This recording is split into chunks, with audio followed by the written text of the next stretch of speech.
¿Qué tal, amigos? Buenos días, soy José López Ebrard, este es EI Cultura. Recordemos, este es un conversatorio que viabilizamos gracias a los insumos que nos entregan nuestros invitados especiales. Y hoy tenemos uno que nos enorgullece mucho, queremos entregarle un abrazo desde el corazón de la cultura. Él es Luis Mario Orejuela Díaz. Luis Mario, qué gusto, hace rato queríamos tenerte y hoy se dio el día. Bienvenido, Luis Mario. Gracias, muy amables, ¿no? Un abrazo para todos. Bueno, Luis Mario está en el corazón de la cultura desde diferentes frentes. Tal vez el que más lo recordamos es la gerencia, la administración, la coordinación cultural, pero son muchos frentes, muchos años, Mario. Sí, ese trabajo que se realizó en aquel entonces, pues realmente fue un despertar, ¿no? Así lo llamo yo hoy en día, contando con un grupo maravilloso de personas que se pusieron la camiseta, como se dice cotidianamente, para lograr compactar un grupo de trabajo con muy buenos resultados. Bueno, Luis Mario, abordar tu hoja de vida hay que invertirle bastantes minutos, bastantes horas. Es maravilloso y la admiramos mucho porque hemos conocido parte de lo que ha sido tu trabajo. Hemos estado en la administración cultural, en la observación del arte. Creo que has incursionado de alguna forma en procesos curatoriales, en televisión, como fundador de un canal, Canal 5. El Canal 5, sí. También nos sorprende y lo vas a hacer ahora dentro de poco, del cual vamos a hablar, de visitar los sitios y hacerle un seguimiento al arte, a la cultura. ¿Qué tanto te alimenta este ejercicio, este contacto con la piel del arte?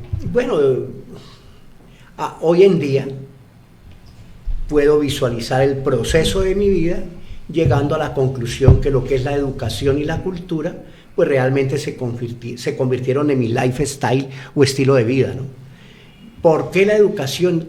El conocimiento es trascendental para el desarrollo de las sociedades y la construcción de la cultura a través de las diferentes opciones, posiciones, referentes, simbolismos, creatividad, realidades y algunas muy duras en medio de todo lo que se produce, pues realmente ese marco tan general lo lleva a uno a visualizar los entornos de una manera muy específica, pero además de una manera muy real. Esa manera real tiene que ver, porque la cultura no está exenta de los modos de vida, de las problemáticas sociales, de las problemáticas y en los entornos culturales o medioambientales. O sea que esto es algo que realmente obedece a tratar de entender las diferentes relaciones que se han formado en un nicho social, en tiempo y espacio referencial, que tiene que ver ese nicho con el desarrollo. Y cuando hablo de desarrollo, pues aún está incluido, no me refiero tanto a los edificios, ni tampoco me refiero a la red carreteable, sino al desarrollo interno de la gente. Ese desarrollo interno, te cuento, José, que es algo que realmente es palpable y urgente trabajar en ello cuando realmente las sociedades están viviendo un caos, pero un caos enormemente grande en tiempos presentes. Bueno, Luis Mario Orejuela Díaz, nuestro invitado. Durante muchos años, Mario, fuiste director de la Casa de la Cultura. Hoy tiene otra nomenclatura, es Escuela Municipal de Arte. Tú construiste, fuiste formando, fuiste entregando a la tierra el abono para lo que hoy es esta Escuela Municipal de Arte.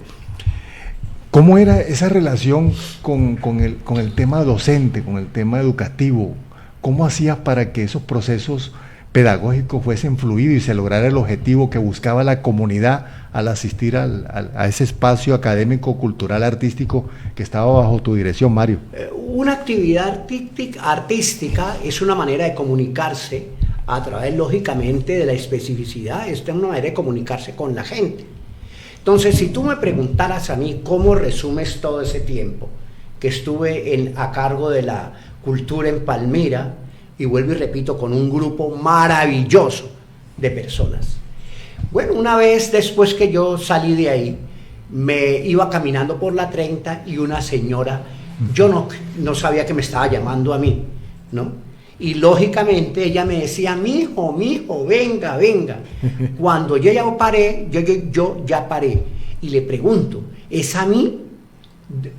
De un extremo a otro, ella estaba en la entrada de la iglesia de la Trinidad y yo venía por el lado izquierdo de la 30 y al frente, ¿no? De la Casa de la Cultura. Bueno, entonces la señora se acercó, se colgó de mi cuello y me dijo, ay, mi hijo, nos cerraron la casita. Ahí entendí yo que el trabajo cultural sí le había llegado a la gente, que es lo que se buscaba. Entonces también puedo decir cuál era la opción que teníamos en mente para ir a Bogotá a filmar las obras de teatro del Festival Iberoamericano de Teatro. ¿Y por qué lo hacíamos? Pues muy sencillo, era para poder ofertarle a la gente de Palmira, que no tiene la oportunidad de ir al Festival de Teatro a Bogotá, pues lógicamente ofertarle las obras de teatro. Y tengo anécdotas también con eso. Yo me acuerdo que alguna vez estaba Fanny Nique y estaba Carlos José Álvarez, y Carlos José Álvarez era el segundo a bordo de ese festival. Entonces yo les voy a pedir el favor de que, comentándole que era un canal de índole cultural con camaritas muy pequeñas, bueno, todo como podíamos hacerlo. Y le pregunté a Carlos José, le dije que si había posibilidades de grabar algunas obras para llegarlos a Palmira.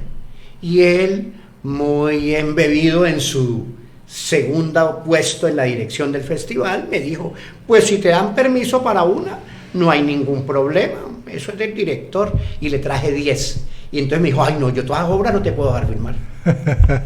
Entonces son anécdotas de vida que se van lógicamente presentando a través de un trabajo que realmente no correspondía a un yo personal, sino a un yo social. Luis Mario, en ese periodo, ya estamos hablando de un par de décadas atrás, ¿cuál era el énfasis pedagógico? ¿Qué era lo que más solicitaba la gente? ¿Qué era lo que tú deseabas desde tu corazón, desde tu estructura, viabilizar pedagógicamente en esos momentos? Si hablamos de la formación artística, que era lo que tenía la Casa de la Cultura de Palmira, bueno, eso ya te lo voy a comentar, pero si hablamos de la educación propiamente dicha, era otra cosa muy diferente. Entonces voy primero por la educación artística. La gente tiene sus preferencias y se identifica, ¿no? Se identifica lógicamente con algunos aspectos muy particulares. Entonces yo no te puedo decir que había un énfasis porque había mucha gente que tenía formación por decir cualquier cosa en cuerdas, guitarra, tiple y bandola, pero también asimismo habían otra gente que prefería el piano, ¿no? Bien fuera para la formación inicial de los niños o ya en la fase adulta, pero había otra gente que prefería las artes plásticas y en ese caso la pintura o el teatro, ¿no?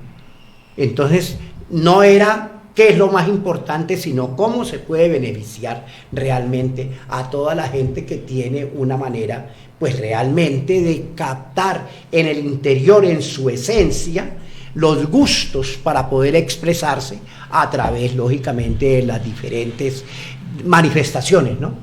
Por otro lado, en el campo educativo eran los años 80 y 90, que eran donde estaba lógicamente el llamado de atención de la UNESCO para ver cómo habían reformas educativas en los diferentes países, porque en aquel entonces se dieron cuenta de que los tigres asiáticos, que habían desarrollado un modelo muy exitoso dentro de su economía, tenían un nivel educativo mucho más alto que Latinoamérica, y eso alarmó horriblemente pues lógicamente a la UNESCO y lógicamente a un grupo de personas que entendieron que debido a ese baja calidad académica, eso iba a afectar el proceso de desarrollo de los pueblos.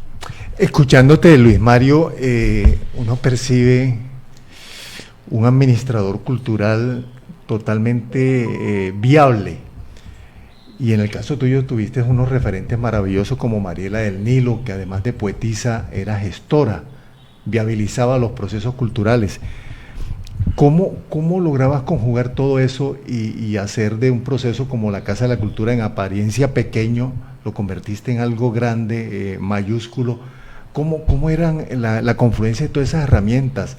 El intelectual que escribe poesía, pero también administra. ¿Cómo se daba esa fusión, Mario? Si hay un objetivo claro, y el objetivo claro es dinamizar procesos de conveniencia colectiva, donde la gente realmente es el punto primordial, uno le va encontrando el camino. Entonces no es sino hacer la planificación de los sucesos, entender su relación con la economía, porque nada es gratis, siempre y cuando teniendo un objetivo de beneficio. Por ejemplo,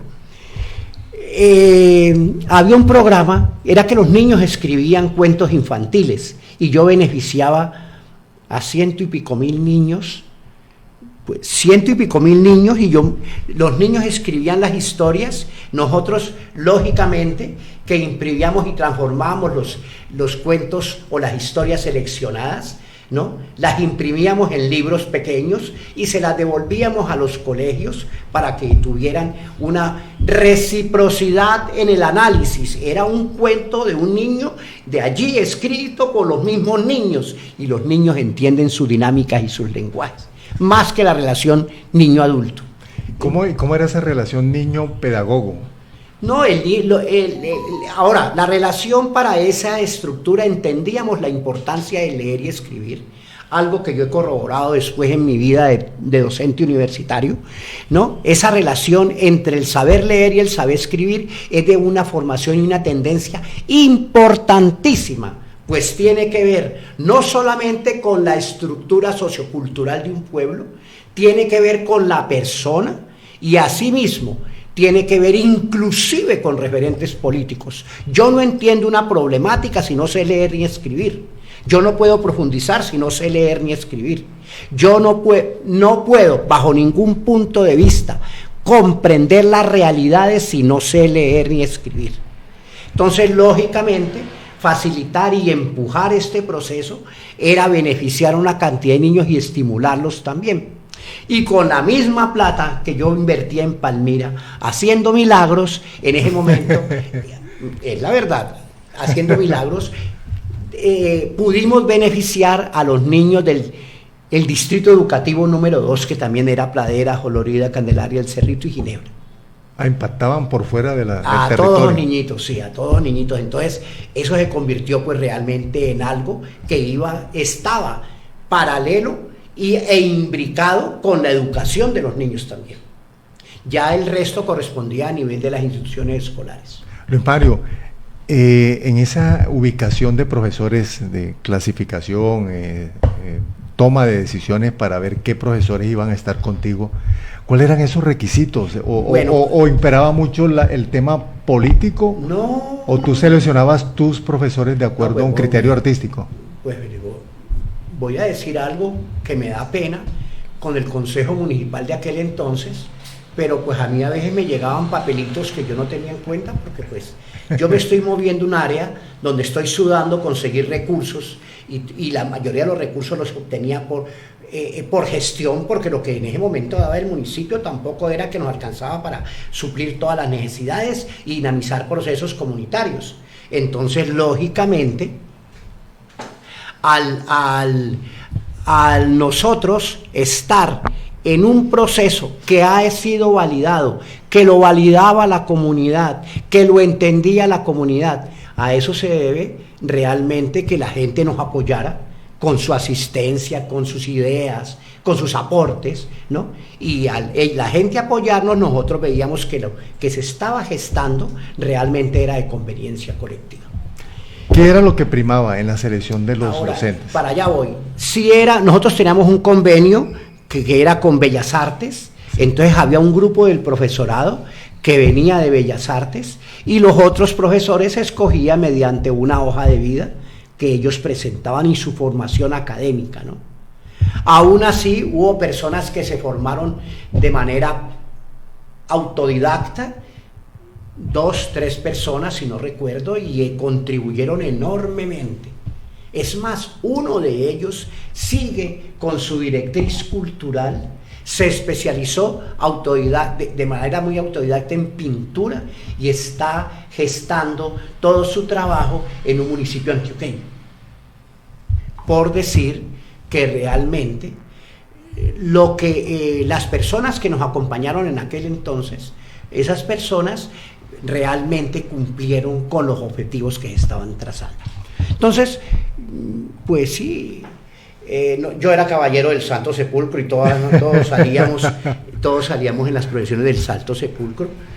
Esto lo digo con mucho respeto por la religión católica, si yo no tenga religión. Y salíamos porque nosotros era una manera de medir lo que pensaba la gente de Palmira del trabajo nuestro. Mientras me tocaron a mí en 2 ocasiones diferentes, una sarta de verdulerías contra 2 alcaldes diferentes, nunca nosotros tuvimos un reproche, simplemente nos decían, ahí van los de la Casa de la Cultura. Entonces esa aceptación comunitaria nos daba a entender a nosotros que no era para quedarnos en un pináculo, sino que además era una posibilidad para seguir trabajando de manera mucho más ardua. Y tengo una anécdota, una vez venía yo del Festival del Arte y la tarima, que la gente en Palmira merece lo mejor. Entonces la tarima era muy buena, contratada muy buena, y el sonido era de excelente calidad para la gente de Palmira. Y lógicamente por respeto a los artistas. Cualquier cosa no se puede montar por ahí, eso es irrespeto. Entonces venía yo y me vine caminando, venía de la estación donde estaba la tarima y me vine caminando. Y pasé por la calle 30 con carrera 33, ahí había como un granero, una tienda que ya no existe, la vieja casa de los Materones, y allí yo pasé y tenían puesto la televisión y yo dije, ay, ese concierto, ¿de dónde es? Y qué maravilla, ese concierto debe ser en Europa. Y entonces me quedé un momentico parado allí, con lo cansado que venía cuando vi pasar uno de los camarógrafos nuestros. Entonces ahí era donde la gente realmente ponía su alma y su pechito para hacer las cosas lo mejor posibles. Pero también tengo otro caso, es el caso de este pintor ecuatoriano, el caso de Guayasamín. Guayasamín, nos fuimos para Quito a hacerle la entrevista a Guayasamín. ¿Por qué a Guayasamín? Porque tenía un sentimiento latinoamericano que pocas veces se da en el ambiente, que sufría por la situación de América Latina, que lloraba por la situación de América Latina. Ahora, ese sentimiento lo traducía en todo lo que él planteaba a través de su obra artística. Entonces nos fuimos para allá, solicitamos los permisos, le consultaron a él y llegó la CNN. Y no recibió a la CNN, sino que nos recibió a nosotros, nos llevó para su casa, nos llevó para el taller y en el taller nos dio la entrevista con camaritas pequeñas, etcétera, etcétera. Había una manera de decir las cosas para poder tener la aceptación. ¿Qué quiere decir con eso? Había que tener un conocimiento y un conocimiento previo para movernos dentro del mar de la cultura y así establecer una conectividad con el artista en este caso y lógicamente obtener lo que se quería. ¿Qué se quería? Hacerle la entrevista para traerla a Palmira. Luis Mario, bueno, primero quiero compartirte un contexto. Los que nos gusta el cine, somos cinéfilos, reconocemos y recordamos a Federico Fellini por la utilización recurrente de actores naturales. ¿Por qué hago esta introducción? Para llegar al tema de cuál es el perfil que debe tener un profesor o una persona que enseñe artes, en cualquiera de los matices que tiene el arte. Debe ser una persona meramente artística a quien se le vaya trabajando el tema pedagógico o al revés, o cómo lo tomabas o cómo lo abordabas tú desde la dirección cultural que tenías. En primer lugar me hablas de Fellini y yo preferiría a Pierpaolo Pasolini. Sí. Claro, porque Pierpaolo Pasolini, ese sí tomó de manera muy directa, respetando mucho a un genio del cine italiano como Federico Fellini, y ese sí tomó realmente la gente común y silvestre para hacer esa multitud de películas que realmente él llevó a su realización, ¿no? Trataba de buscar la lógica social y la lógica política a través de lo que él veía en las realidades de la gente, y eso lo conectaba con sus obras cinematográficas, ¿no? Entonces, cuando tú me preguntas qué se tenía, porque una cosa era lo que se tenía y otra cosa es lo que se tiene hoy en día, ¿no? La formación era primordial, pero si nosotros nos referimos a 20, 20 y pico años atrás y nos referimos ahora, pues lógicamente que ha habido un cambio trascendental en la pedagogía y en la didáctica que se va asumiendo desde aquel entonces hasta el presente y parto desde ese momento histórico que es al cual nos estamos refiriendo, ¿no? Y que está lógicamente ese recorrido pedagógico didáctico se debe a una serie de movimientos, a una serie de escuelas, a una serie de análisis y lógicamente a una serie de realidades. Luis Mario, te voy a compartir, tenemos un invitado que lo apreciamos mucho, lo admiramos, es un ser maravilloso que trabaja día a día al lado de la cultura. Pipe. Hola, muy buenos días para todos. Antes de dar mi nombre y el saludo especial a ese gran invitado que tú tienes, quiero hacer una pequeña introducción. En el año 1987, siendo palmirano, regresé a esta ciudad a cursar mi bachillerato. El señor Luis Mario, en ese entonces era el director de lo que hoy se conoce como la Escuela Municipal de Arte, en ese entonces la Casa de la Cultura Ricardo Nieto. Mis padres, muy cercanos a él, le dijeron que en qué curso me podía meter, y de las cosas, de los peros que había en ese momento, que era mi corta edad, porque había que cumplir con ciertos requisitos. Sin embargo, el ojo crítico que el señor Luis Mario tuvo en ese momento me dijo: tú tienes histrionismo, y hoy te puedo decir, Luis Omar, gracias por haber visto eso en mí y decirte que hoy en día soy actor gracias a ti. Te saluda Yao Salinas, ¿cómo estás? Joao, ¿cómo estás? ¿Cómo te ha ido? Un placer Muy verte bien. y un placer hablar contigo. Gracias, el placer y el honor sobre todo es mío. Y qué bueno que te estén haciendo este reconocimiento, porque te lo he dicho en más de una ocasión, la gratitud es un valor que debe tener el ser humano, creo que hasta el último día de su vida. Y eso es lo que siempre va a tener contigo. Haber visto eso en mí, haber avanzado lo que he avanzado, es también gracias a esos primeros consejos que me diste. Que si bien la industria de la televisión, que es donde más he estado, me ha dado muchas experiencias, pero uno nunca debe olvidar de dónde vino, de dónde se formó, y gran maestro, de verdad, que te llevo en mi corazón, y como ven, te lo dije hace un momento, la gratitud va a estar por siempre hacia ti. No, con mucho gusto. Bueno, ¿por qué tenemos a Yao Salinas? Él es un actor de televisión, ha estado en muchas producciones de RCN y Caracol Televisión a nivel nacional y varias películas. Y además es un maravilloso y comprometido profesor. Porque Luis Mario, a través de la voz del actor Yao Salinas, es una forma de agrupar, de llamar a todas esas personas que nos lo han dicho previo al conversatorio, que te quieren agradecer por lo que entregaste a esta ciudad y a Colombia desde el arte en sus diferentes presentaciones, Luis Mario. No, pues muy amables, pero a mí esas cosas me hacen poner colorado. Y yo no me pongo colorado fácilmente. No, pero bueno, no, fue con mucho gusto, es la obligación de uno, cuando uno asume algo y un reto, es la obligación de uno llevarlo a feliz término, ¿no? Siempre y cuando se pueda, lógicamente.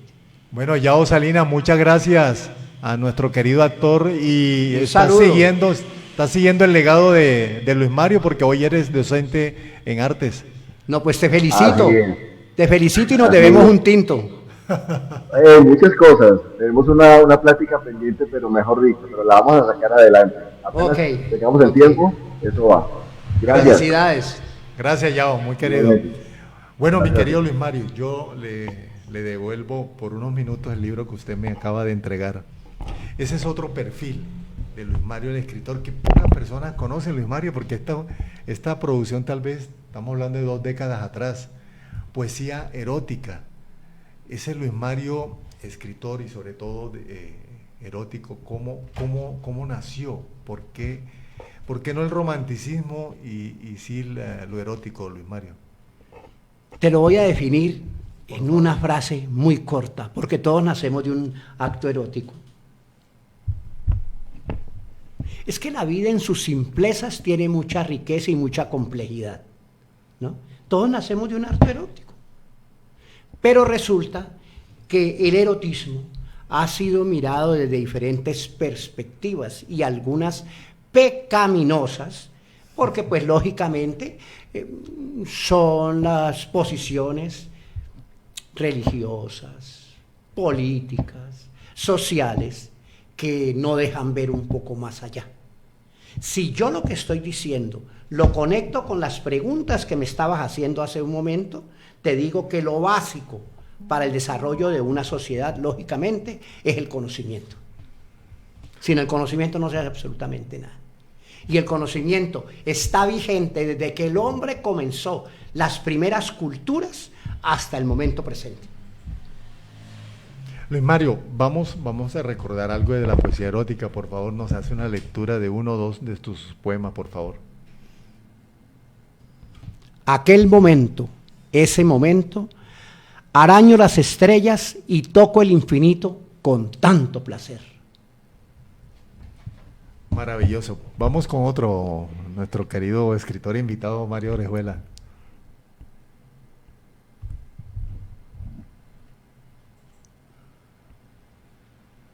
Delicias mórbidas, se llama A ti.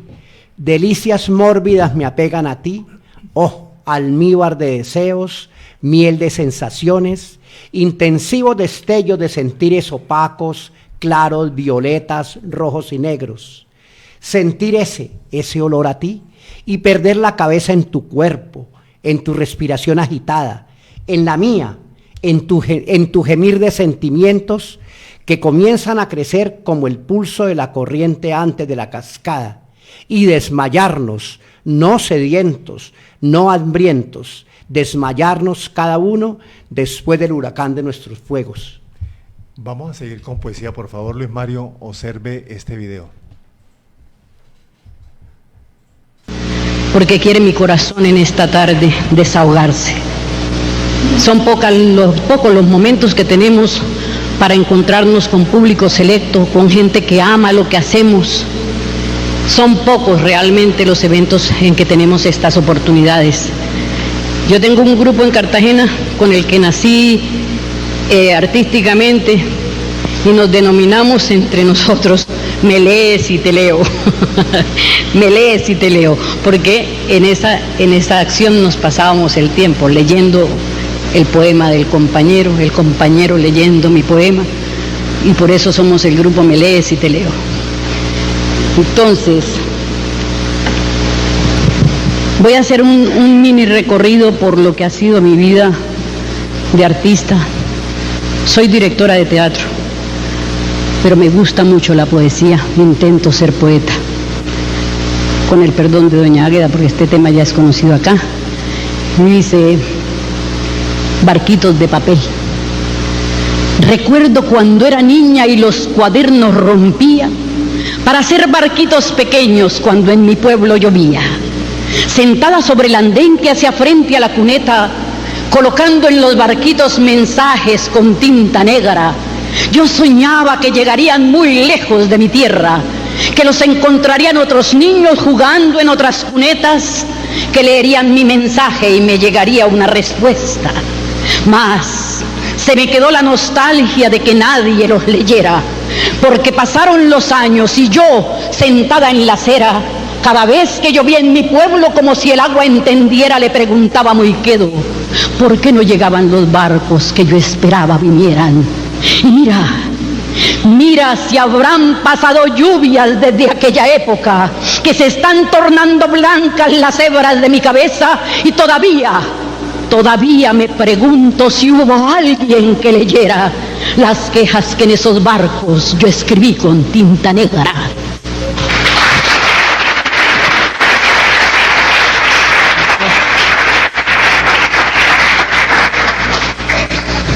Cuando la vida me golpeó de manera tan violenta que sucumbió mi vida durante largos años, escribí un tema que es un interrogante en mi vida. El poema se titula ¿Quién? ¿Quién quiere extinguir este siglo abominable y el ruido ensordecedor de estas metrallas? ¿Quién saciará la muerte en su avaricia? ¿Quién desciende a la entraña de la tierra para engendrar la paz y la justicia? ¿En qué garganta se estará gestando el patético no de nuestro hartazgo? ¿Quién devuelve la irrigación a los cerebros? ¿Dónde encontrar el reposo a este cansancio? ¿Quién acciona este eje enmohecido? ¿Quién habrá de componer las manecillas de este reloj de esperanzas averiado que se ha detenido en mitad de nuestra angustia a la hora exacta de un grito amordazado? Tiene rota la cuerda de los sueños y mudo el tic-tac de nuestro canto.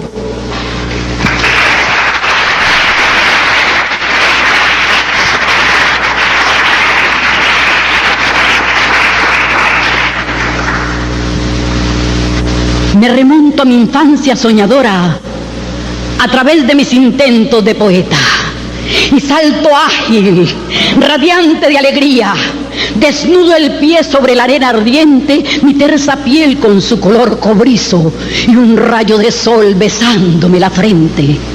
La brisa juega con mi pelo negro siempre rebelde y despeinado, mientras observa mi pupila inquieta la inmensa red para sacar pescado. Miro el espacio semiazul del cielo con tintes rojos y violeta y absorta en alas de mi anhelo, me voy por un mundo sin fronteras. Oh, mi loca ingenuidad de niña, haciendo siempre sobre el mar castillos, sin presentir el dolor, siempre risueña y en el alma el blancor de los armiños. Qué pronto se me fue, qué corta era. Adiós, barquitos de papel, trompos, muñecas. Todo está frío en mi niñez ya muerta. Mi pequeño mundo creció tan de repente que fui mujer sin tener adolescencia. Pronto mi vientre se tornó fecundo y acunaron mis brazos la inocencia. Pero la vieja manía de soñar no la he perdido y me paso la vida haciendo versos. Por ello sangra el corazón herido, por ello ríe cuando está contento. Tal vez mañana estos reposen al igual que mi pluma en un rincón y marchitos mis labios ya no rocen en un pómulo fresco la ilusión. Sin poderlo evitar, me iré extinguiendo como cirio en portal de cementerio y aún lleno de savia palpitante, mi tallo morirá sin verde atuendo. Seré un sepulcro de voces apagadas con un epitafio de recuerdos. Bueno, ahí tenemos a la maestra Dora Alessandra Pinto de Izquierdo. Este año, en noviembre, se cumplen 10 años que se le entregó a la lectura de Colombia la biblioteca que lleva el nombre de ella. Dora Alessandra Pinto de Izquierdo está en el tercer piso del Centro Cultural Guillermo Barney Materón de la ciudad de Palmira. ¿Pero por qué le hemos colocado? Porque aquí precisamente nuestro gran amigo Luis Mario Orejuela estuvo muy cerca, esta maestra maravillosa que fue y seguirá siendo Dora Alessandra, Mario. Esto es una playa de recuerdos. Sí. Ahora, porque fui su alumno en el grupo de teatro de la Casa de la Cultura de Palmira hace muchísimo tiempo, con algunas personas que recuerdo, pero además la amistad que me unió con ella y su familia fue una cosa muy grande, pero además era mi admiración y respeto por el arte poético. Qué maravilla escucharla a ella. Lo hacía vibrar a uno, lo hacía sentir lo que ella con sus palabras expresaba, se convertía en un filón de sensaciones, donde realmente no solamente la parte cerebral, sino todos los sentidos vibraban escuchando a Dora Alessandra. Creo, como te decía, que eso fue en un encuentro de mujeres poetas. En el Museo Rayo. En el Museo Rayo. Y es realmente un placer enorme visualizar ese video y encontrar a Dora Alessandra con su aguerrida fuerza ella era aguerrida, ¿no? Con su aguerrida fuerza para poder declamar en medio de las danzas de las figuras geométricas del maestro Rayo. Luis Mario, cuando Berta Singerman, la ruso-argentina que fue considerada en su momento la mejor del mundo, la escuchó en el Poliedro en Caracas, en el camerino, la gran maestra Berta Singerman dijo: ya puedo morir en paz. Y después, muchos años después, con varios de los protagonistas de ese momento tan especial para la declamación latinoamericana, nos compartieron lo siguiente. Berta Singerman lanzó esa expresión porque jamás había visto una mujer, una declamadora, que conjugara en un equilibrio perfecto, armónico, declamación compuesta en escena. Muy teatral, Luis Mario. Tú que la tuviste tan de cerca. Sí, así era ella, pero en estos momentos estoy recordando al general Torrijos en Panamá. Ah, claro. Otro admirador, ¿no? Pero aterrador, porque era que la invitaba de manera permanente a Panamá. Él entendía lo que significaba la poesía como un filón para despertar conciencia en la gente. Mucha gente, ¿no? O muchos nos atrevemos a decir que la declamación tiene un antes y después. Cuando Dora Alessandra llega a la vida de la gran maestra ruso-argentina Berta Singerman, la declamación era otra forma, otro estilo, otro abordaje. Y Dora Alessandra le incluye, le adhiere la puesta en escena. En eso ayuda mucho su formación como teatrera, como directora de teatro, Luis Mario. ¿Qué otros aportes hace la maestra Dora Alessandra de los que tú tuviste la oportunidad de compartir desde la misma aula que fue la antigua Casa de la Cultura de Ricardo Nieto? El principal aporte de Dora Alessandra fue el aporte que ella brindó desde el mundo del arte lógicamente a la conformación de una ciudad completamente diferente, ya que en aquel entonces habían lógicamente algunos, no solamente en lo arquitectónico vestigios, sino en lo local, figuras que tuvieron que ver con la estructura cultural de la ciudad. Pero los aportes de ella significaron que tanto la gente adulta como los niños se placieran enormemente grande escuchándola a ella y su mar de realidades. Hay que entender que la década de los especialmente 70 y 80 fueron muy álgidas en Colombia. Y esas dos épocas, pues lógicamente, desde el punto político fueron muchas las cosas que se vivieron aquí en nuestro país, e inclusive con consecuencias nefastas, ¿no? A Dora Alessandra muchas veces le escuché lo siguiente cuando salía el nombre de Luis Mario Orejuela en los recuerdos de ella. Decía: coincidimos en la vehemencia, más que fonética, la vehemencia argumental. Y ella sentía que ese era el punto en común tuyo con ella, con Dora Alessandra. Sí, siempre encontramos un punto en común, ¿no? Siempre lo encontramos. Por un lado, mi admiración por el arte. Antes de Dorita, fue mi profesora de teatro en el Cárdenas, Yolanda García, que era del TEC, del Teatro Escuela de Cali, cuando teníamos el mejor grupo de América Latina y con un impacto en Europa enorme, ¿no? Y había otro palmirano en aquel entonces con el grupo de la Santiago, que era Fan Orterán. También cuando iban a Nancy al concurso de teatro Nancy en Francia, y siempre con el grupo de teatro, pues realmente en aquel entonces se traían lógicamente el primer premio. Entonces, eso fueron como mis guías para cuando yo llego a hacer teatro, que me encantó.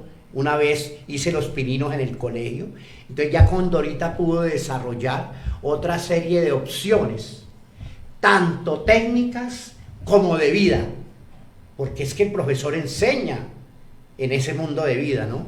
Y eso fue lo que hizo, y lo que hizo que yo estableciera ese amor con el teatro y esa amistad con Dora. Aún así tengo un recuerdo muy grande ella había dirigido el nuevo traje del emperador, habíamos algunas personas de aquí de Palmira, lógicamente en el grupo, y al dirigir el nuevo traje del emperador, cuando acabamos de presentar la obra, los niñitos estaban furiosos conmigo porque yo era malo. Entonces dije, ve, ese es un punto de comunicación para enseñarle a los niños de que esas actitudes no son buenas y no hay que volverlos a replicar o a repetir. Luis Mario, otra frase maravillosa de Dora Alessandra es que ella no le gustaba ver públicos, sino compañeros. Era una forma de reafirmar, de subrayar que el público hacía parte de su argumentación, que en un momento dado le daban fortaleza a lo que ella estaba narrando, expresando.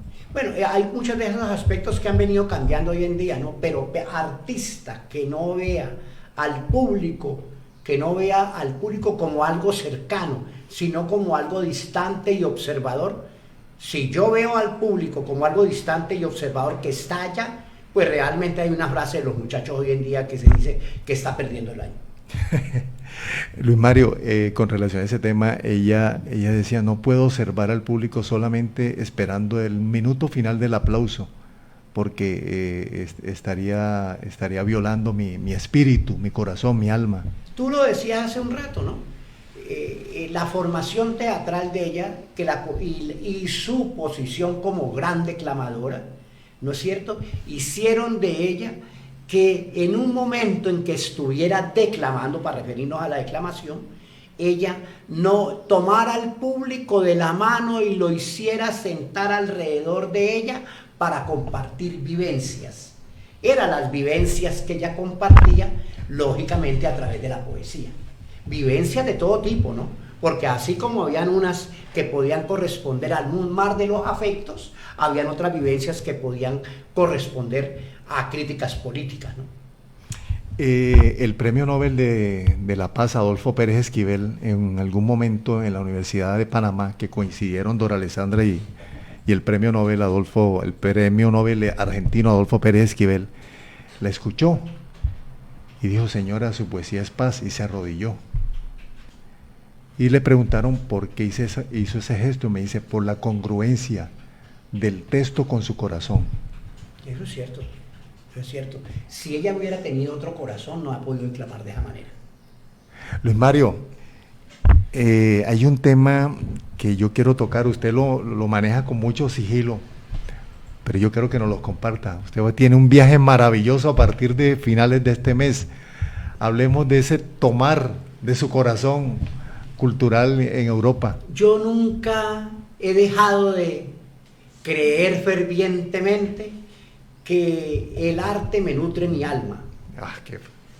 Y desde que comencé a interactuar de manera mucho más decidida con el mundo del arte y el mundo educativo, eso se transformó en mi lifestyle o estilo de vida.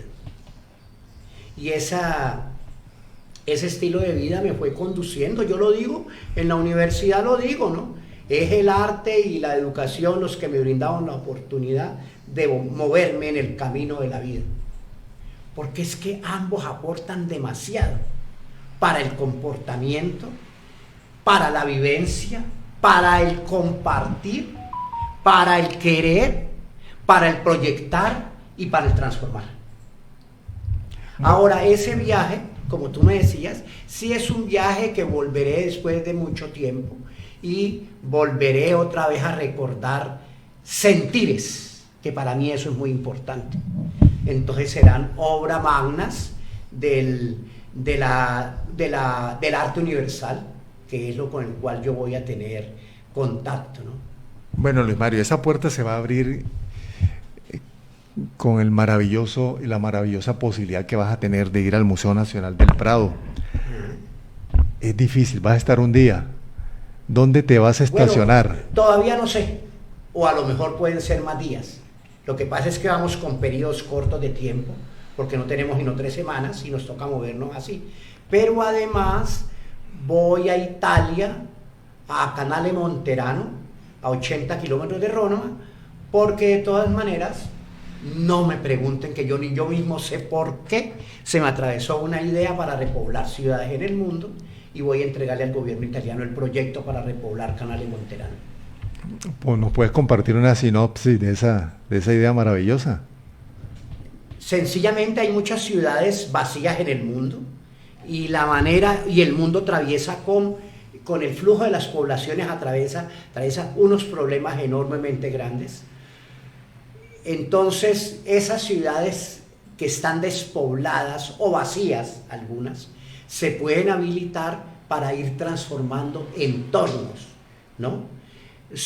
Entornos que tienen que ser ecosistemas políticos y sociales y lógicamente medioambientales, y esos entornos se van a valer de un cordón o una dirección que va a ser lógicamente la cultura y la educación. Barcelona te podría servir como ejemplo, como laboratorio, ¿cierto? Que tiene... Yo soy egresado de la Universidad de Barcelona y me tocó vivir en Barcelona un tiempo, y es una de mis ciudades favoritas, por Dios. Barcelona es absolutamente preciosa, por Dios. No, es tener a Gaudí en cada esquina debe ser una delicia, ¿verdad? Y fuera de eso, sobre todo Gaudí, ¿no?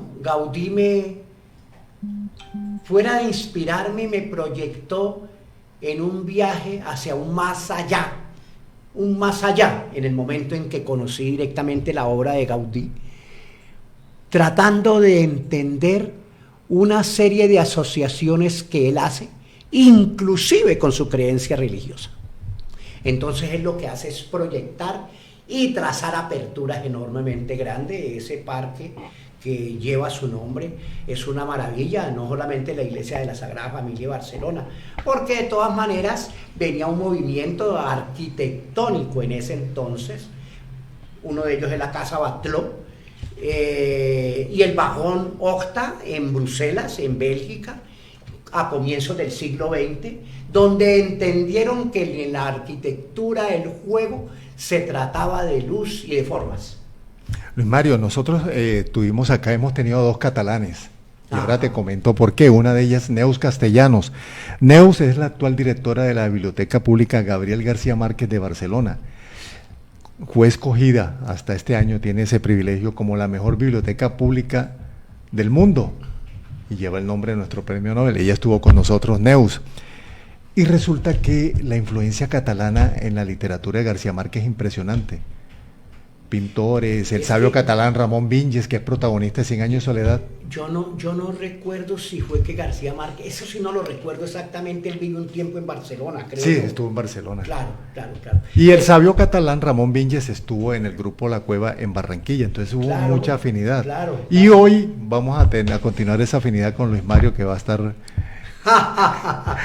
No, es realmente, Barcelona es una ciudad realmente bella, pero además interesante. Pero es que han habido tantos artistas catalanes, que me han llamado muchísimo la atención, ¿no? Muchísimo la atención. Uno de los grandes tenores, por ejemplo, se me va en este momento el nombre, estuvo enfermo de leucemia mucho tiempo. Es José Carreras, es catalán. Sí. Nati Mistral era catalana. Montserrat Caballé, que me le quito el sombrero, era catalana. Y además de Cataluña hay una serie de artistas que corresponden a un proceso vivencial que emprende Cataluña, donde no pierde su distintivo identitario, y que lo pudimos corroborar hace pocos años cuando se formó esa hecatombe política pidiendo ellos su independencia. Luis Mario, te vamos a pedir que nos leas otra poesía, por favor. ¿Cuál? ¿Cualquiera? No, la que usted seleccione, nuestro querido invitado. Esta sí se la voy a leer. Por favor. Y tiene una historia, después la cuento, ¿no? Bueno. Dans le quartier de Marolles, ese bar. Inciertos cuadros, macabras sospechas, afrontosas vidas, mentes inciertas. Correr de los años en vetas polvorientas, luchas castradas, calles desiertas, sin ilusión, sin sueños, no se peca. Pecar es vivir en espacios sin fronteras, que no tienen alma y ni un poco de amor a cuestas. Este poema, que tiene título en francés, que es en el, digámoslo así para que me entiendan, en el barrio de Marol, un amigo me invitó cuando estaba estudiando yo, estudiaba biología molecular en la Universidad Libre de Bruselas, en Bélgica, y me invitó a un lugar en Bruselas que hay, que es un quartier, como un lugar de alcohólicos. Entonces me llevó allí y a mí me destrozó eso el alma. Ver tanta gente tan feliz con los rostros desfigurados por la acción del alcohol. Entonces, lógicamente, llegué a mi apartamento en Bruselas a las 3 de la mañana y berrié, no lloré, berrié, desde las 3 hasta las 6 de la mañana, y a esa hora escribí este poema, que es uno de mis favoritos. Te hemos pedido que lo leas por una razón que es muy inherente al transcurrir, al trasegar de cultura. Aquí enfatizamos mucho sobre la importancia y el valor de aumentar los niveles de lectura, Eso es vital. de lecturabilidad. Y Luis Mario, tú has hecho un punto o has evacuado un punto de esa gran ecuación cualitativa que es la lectura dramática, la que da a leer desde el corazón, la lectura funcional, y es saber qué hay detrás de cada letra. Eso lo hacía Dora también. Eso lo hacía Dora. ¿Por qué es tan difícil implementar esa lectura dramática? Todavía somos muy planos, muy lineales en la lectura, y por ende nuestros jóvenes, nuestras nuevas generaciones, les cuesta entender la lectura. Bueno, ahí sí estaríamos nosotros en un campo que habríamos que detenernos, ¿no? Porque antes de eso miremos a ver cómo hacemos leer los temas que interesan para continuar los procesos de desarrollo del país, incluyendo temas de estudio, porque hay muchos que no quieren realmente adecuarse a esa intencionalidad, y lo digo claramente, faltando algunas exigencias en algunas instituciones escolares, ¿no? Ahora, segundo, que sus profesores, en algunos casos, algunos de ellos tampoco leen. O sea que hay una discordancia enorme entre la acción del docente y la acción del estudiante. Y conllevar a ese muchacho a la no lectura es condenarlo en vida. Por un lado, pierde creatividad, no establece una relación entre su cerebro y toda la imaginación que después pondrá al servicio de otras actividades. Tercero, se le va, como no tiene la intencionalidad de tocar algunos temas, entonces, lógicamente, que se va desfasando absolutamente de una serie de procesos.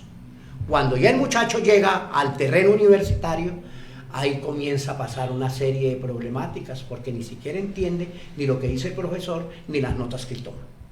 Luis Mario, hay una recomendación de ese gran estudio que ha hecho pero tengo que continuar. Por favor. José, no. Pero resulta que ahora con el neoliberalismo que ha enfatizado, no como la vieja concepción política y económica de antes, este es el actual. ¿Qué quiero decir yo con eso? El neoliberalismo cambió, lógicamente, las opciones del viejo capitalismo. Y ahora todos los productos son para salida inmediatamente, más la utilización de las redes sociales, que donde ejerce una dominación enormemente grande para muchos. Entonces lleva al estudiante a la universidad a que le pierda y se distancie de lo viejo. Es un corte horrible con la historia y con la cultura, que se centre en lo nuevo y que además tenga en cuenta una serie de acciones motivadas lógicamente por el desarrollo de los tecnológicos actuales. Y en el campo académico se va perdiendo una serie de acciones y se restringe demasiado la comprensión del significado de lo que quiere decir el conocimiento, su construcción y su profundización. Entonces vamos entendiendo que los muchachos de hoy en día, por ese arribismo político que hay, que además favorece a unos y no a la gran mayoría, pues lógicamente que están recibiendo, yo pienso que un desfase cognitivo enormemente grande. Habrá gente que me está escuchando a través del micrófono y que debe tener los pelos de punta, pero les voy a dar un ejemplo, ¿no? Yo soy crítico de la educación y lo enfatizo enormemente grande, porque es que el comportamiento de la gente en la calle también depende del aspecto educativo. Y miren cómo se comporta la gente en la calle. Entonces ahí es donde uno se va dando cuenta de que hace falta otras opciones educativas, alternativas para llevar a la gente a entender que eso que realmente se plantea en un momento dado lo pueda concebir, trabajar y lo pueda transformar. Vygotsky, el gran pedagogo, ¿no?, establece una relación entre los procesos psicológicos superiores y los procesos psicológicos inferiores. En los procesos psicológicos superiores, estos van a validarse a nivel del mundo social, el lenguaje, la comunicación, la relación con los demás, etcétera, etcétera, ¿no? Y los procesos psicológicos inferiores, que se dan de generación en generación, ¿no es cierto?, tienen uno que es muy importante, que es la educación. Quiere decir que lo que acabo de decir hace un momento, y aplicando a Vygotsky, la educación se valida en la parte social. Y no es lo que mucha gente piensa. Acumulo cartones y ahí los dejo, y me tienen que decir doctor y señor doctor. De eso no se trata. Es cómo yo valido y pongo al servicio de la sociedad lo que yo he aprendido, para poder colaborar con todas las transformaciones que se requieren en el momento. Luis Mario, una anotación, y nos gustaría que la ampliaras.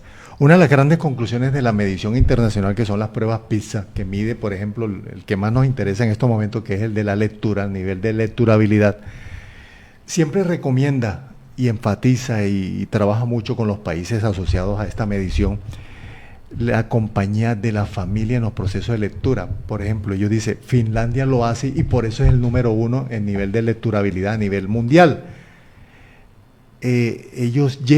Los padres llevan y hacen parte de la lectura de los niños en las bibliotecas, con los libros físicos. Finlandia es una sociedad desarrollada, que no tiene los índices de pobreza y miseria que tenemos aquí en Colombia y que tienen muchos países de América Latina, ni las vivencias que hay a nivel, lógicamente, del nicho familiar, donde para sobrevivir se hace lo que más se puede y con el esfuerzo más grande. Segundo, inclusive hay estudios donde se da a entender que el padre que ha tenido formación educativa, cómo eso genera en los hijos un mejor manejo del lenguaje y un manejo de ciertas características lingüísticas que no lo tienen los chicos en general, que sus padres no han tenido niveles educativos altos. Pero aún así, el esfuerzo que hace el padre por llevar a su hijo al colegio, así él no lo tenga, es realmente un esfuerzo enorme en una sociedad como esta, donde solamente interesa el factor económico por encima del hombre. Cuando digo el hombre, es el hombre-mujer, el hombre en sí, ¿no? Entonces eso se convierte en una limitante. Segundo, no se estimula la lectura, porque aquí se le da más importancia a que un medio como la educación, que ve, oye y entiende, pues lógicamente se le dé más importancia a un programa que yo nunca vi, que se llama La Casa de los Famosos, por decir un ejemplo de ellos. Quiero decir con ese programa de la pobreza intelectual que poseen algunos programas, que no llevan sino a distorsionar realmente procesos de aprendizaje que podían generarse a través de programas mejores, ¿no? Y ante eso, ¿qué más se puede hacer? Tercero, la vida está muy cara y el papá y la mamá tienen que hacer el mayor esfuerzo para sacar esa familia adelante, y lógicamente que tienen que trabajar en muchos casos ambos. El niñito queda al garete o a la deriva y los papás no tienen los insumos en algunos momentos cognitivos para, lógicamente, apoyar al muchacho. Entonces ellos creen que el único responsable es la escuela, y eso no es cierto. Cuarto, es el deterioro social que estamos viviendo, y un deterioro social bastante grande, ¿no es cierto?, en el cual pues realmente el país parece que que fuera de un ángulo a otro, ¿no es cierto? Y de un ángulo a otro tratando de ver cómo puede sobrevivir teniendo en cuenta el beneficio colectivo. Cuando digo el beneficio colectivo, también hay que entender que poblaciones negras, poblaciones campesinas y poblaciones que viven unas economías bastante álgidas están muchas veces relegados de ese plano que realmente nosotros necesitamos mejorar para desarrollar el país completamente. No a manera de publicidad política, pero sí, afortunadamente hemos comenzado a ver la mano que se le tiende a diferentes lugares del país para poder, lógicamente, darle acceso a la parte educativa.